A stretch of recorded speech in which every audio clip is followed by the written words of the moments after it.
তুই বড় বড় স্বপ্ন দেখতে ছাড়বি না বন্ধু। পরিস্থিতি যাই হোক না কেন সাহস হারাবি না, ধৈর্য রাখবি, সুযোগ দেখবি, নিজেকে পরিবর্তন করার জন্য অন্তত কঠিন পরিশ্রম করবি। তোকে সবকিছু সম্ভব করতে হবে, সাহসের সাথে তোকে জিততে হবে, মাটি ছুঁয়ে আকাশের দিকে এগিয়ে যেতে হবে। কি কষ্ট আর কি কঠিন, সব বাধা পার করে পাবি তোর সফলতা। চল এভাবে সকাল সন্ধ্যা, থামবি না, মাথা নত করবি না, ধৈর্য সীমা তোকে রাখতে হবে, দুনিয়াকে তোকে জিতে দেখাতে হবে, তারপর পাবি তোর সফলতা।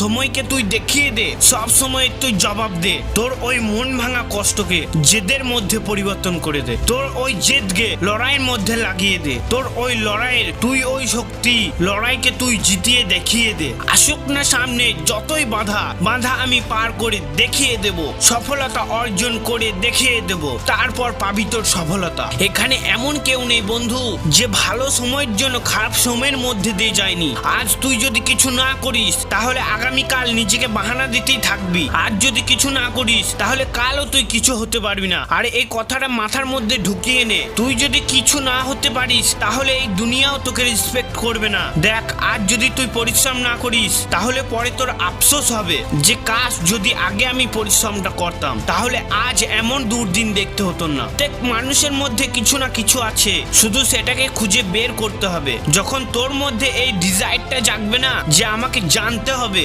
আমার মধ্যে কি এমন আছে, আমার মধ্যে ইউনিক কি আছে যে এই পুরো দুনিয়ার মধ্যে কারো কাছে নেই, তখন তোর উত্তর পেতে শুরু করবি। তোর সফলতা তোর মধ্যেই আছে, বাইরে নেই। তোর জেদ, তোর সাহস, তোর ওই ডিজায়ার তোর মধ্যেই আছে। যেটা তুই হতে চাস সেটা তোর মধ্যেই আছে। তোর ওই বিল পাওয়ারের আগে দুনিয়ার কোনো শক্তি টিকতে পারবে না। তোর ওই ভাবনা আমি এটা করতে চাই, অনেক সমস্যা আসবে, আসতে দাও, আমি করতে চাই, সবকিছু হারিয়ে যাবে, হারাতে দাও, আমি এটা করতে চাই, ব্যথা পাবে, পেতে দাও, আমি এটা করতে চাই। তুই অবশ্যই জানিস যে এটা যদি আমি করতে পারি তাহলে ওটাকেও আমি করতে পারবো, আমি এটাও পারবো, আমি ওটাও পারবো, আমি সবকিছু করতে পারবো। তোর ওই ভিতরে লড়াই করার ক্ষমতা আছে, তাহলে তুই জিতে যাবি। হ্যাঁ, সবকিছু পাবি বন্ধু, এতটা বেশি পাবি যে স্বপ্নেও কল্পনা করতে পারবি না। ভালো খেলোয়াড় তো হ, তোর ওই ফিল্ডে পাকা খেলোয়াড় তো হ, যে একদিকে যেটা তুই করতে চাস, যেটা তুই হতে চাস, আর এবং অন্যদিকে দুনিয়া তোকে দিয়ে যেটা করাতে চায়। নিজেকে বলতে হবে যদি আমি কোনো সিদ্ধান্ত নিই তাহলে ওটাকে আমি করতে পারবো।